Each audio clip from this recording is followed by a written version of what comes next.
कोल्हापुरातील शास्त्रीनगर इथं राहणारे राहुल श्रीरंग जगताप हे पश्चिम महाराष्ट्र देवस्थान समितीवर सीसीटीव्ही नियंत्रकाचं काम पाहतात. आजपर्यंत त्यांनी श्री अंबाबाई मंदिरात दर्शनासाठी आल्यानंतर हरवलेले हजारो भाविक शोधून त्यांच्या कुटुंबाकडे सुपूर्द केलेत. अनेक गुन्हेगार शोधून पोलिसांना मदत केली आहे. लॉकडाऊनच्या काळात श्री अंबाबाई आणि दख्खनचा राजा ज्योतिबा देवाचं भाविकांना घरबसल्या ऑनलाईन दर्शन देण्याच्या कामात त्यांनी सहकार्य केलंय.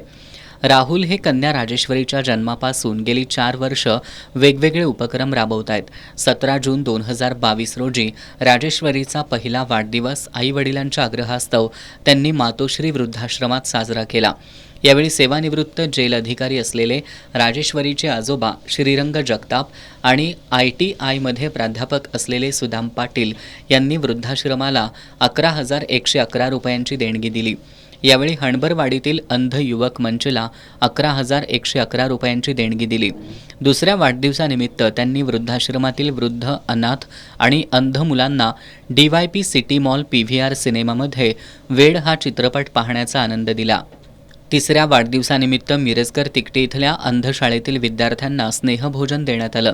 चौथ्या वाढदिवसानिमित्त समाजातील दृष्टीहीन मुलांच्या अंगी असणाऱ्या कलेला जगासमोर आणण्याचा छोटासा प्रयत्न केला.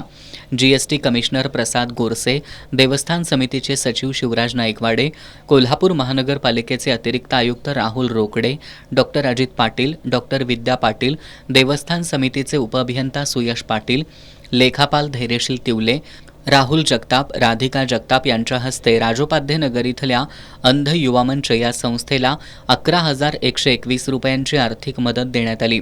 सतत समाजाच्या सुखदुःखात सामील होऊन समाजातील गोरगरीब गरजूंना आनंद देण्याचं काम राहुल जगताप, पत्नी राधिका जगताप आणि त्यांचा परिवार करत आहे.